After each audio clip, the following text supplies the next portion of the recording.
Bismillahirrahmanirrahim. Assalamu alaikum students. How are you? I hope that you are also fine.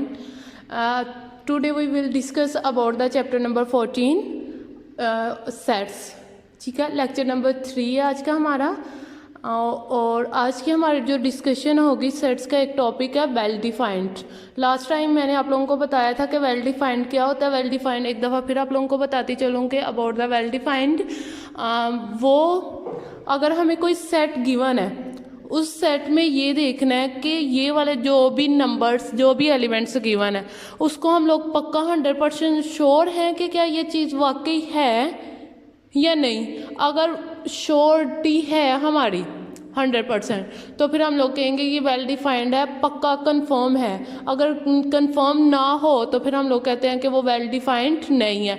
चलिए आते हैं आज का हमारा जो प्रैक्टिस नोट 2 है उसकी तरफ। प्रैक्टिस नोट 2 की स्टेटमेंट है, state whether each of the following collection is well defined set, give the reason of your answer. कहते हैं कि आपने ये बताना है कि जो भी स्टेटमेंट आपको कलेक्शन गिवन है क्या वो वेल डिफाइंड है या नहीं, वो कंफर्म आप लोगों के नज़दीक कंफर्म है या नहीं।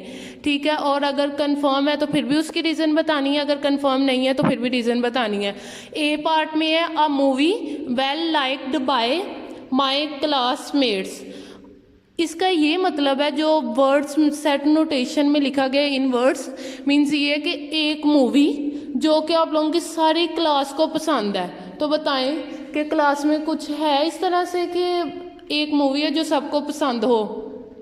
कुछ को हॉरर मूवीज़ पसंद होती हैं, कुछ को वैसे इंडियन मूवीज़ पसंद है, किसी को पाकिस्तानी मूवीज़, इस तरह से है ना। लेकिन सबका कंफर्म नहीं है, श्योर नहीं है कि एक मूवी सबको ही पसंद हो सकता है एक को पसंद है दूसरे को नहीं पसंद, कंफर्म नहीं है। तो इसलिए लिखेंगे no because a movie may be well liked by someone but not other. कहते हैं कि हो सकता है ये मूवी एक को पसंद हो या कुछ को पसंद हो और कुछ को नहीं, मे और मे नॉट। ठीक है, ये कंफर्म नहीं है। जब इस तरह से मे और मे नॉट में पॉसिबिलिटी आ जाए तो वो कंफर्म नहीं होता, वेल डिफाइंड नहीं है।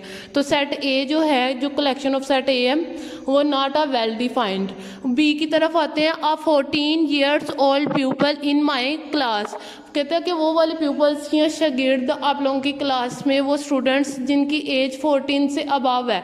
तो आप फॉर एग्जांपल अगर आप लोगों की क्लास में किसी स्टूडेंट की एज 14 अबव होती है तो आप उसे काउंट करके, वो तो कंफर्म है ना कि 14 ईयर्स ही होगा, उसे ये तो नहीं कहोगे ये 13 साल का 2 साल का, इस तरह से तो नहीं है ना कह सकते अब हम लोग। तो आते हैं तो कंफर्म होगा कि वो 14 ईयर्स ओल्ड है, उसे हम लोग गिन सकते हैं, कंफर्म है, श्योरिटी। हर कोई कहेगा जी ये 14 ईयर्स से अबव है या 14 ईयर्स ओल्ड है। ठीक है, तो क्वेश्चन आंसर इसका होगा yes it is clear which people are 14 years old. ये तो हमें क्लियर ही है। ठीक है, जो स्टूडेंट 14 ईयर्स ओल्ड का होगा। अब सी वाले पार्ट की तरफ आते हैं ना, an English teacher in my class. Class में जो इंग्लिश टीचर है वो, इन माई स्कूल, सॉरी स्कूल में आप लोग ये बता सकते हैं वो, आप जिस तरह से आप लोगों के स्कूल में है कि हर टीचर सब्जेक्ट रेलिवेंट टीचर्स हैं। उर्दू की अलग से स्पेशलिस्ट उर्दू में है, ठीक है, मैथ्स की टीचर मैथ्स वाली हैं, और जिन्होंने MS मैथ की BS है, इस तरह से, ठीक है। और नेक्स्ट इसी तरह से इंग्लिश की भी कंफर्म टीचर्स हैं, उर्दू की, इस्लामियत की, नो योर वर्ड, इस तरह से हर एक सब्जेक्ट की सब्जेक्ट रेलिवेंट टीचर ही है। तो जो स्कूल में टीचर होगा इंग्लिश का वो कंफर्म ना कि वो इंग्लिश का ही टीचर है, तो इसलिए कहेंगे ये कंफर्म श्योरिटी आ गई है, कंफर्म है। तो इस वजह से ये भी क्या होगा, वेल डिफाइन होगा। यस बिकॉज, इसकी यस है और इसकी रीज़न भी देंगे, because it is clear whether someone is a English teacher in my school. कोई ना कोई स्कूल में इंग्लिश टीचर तो होगा।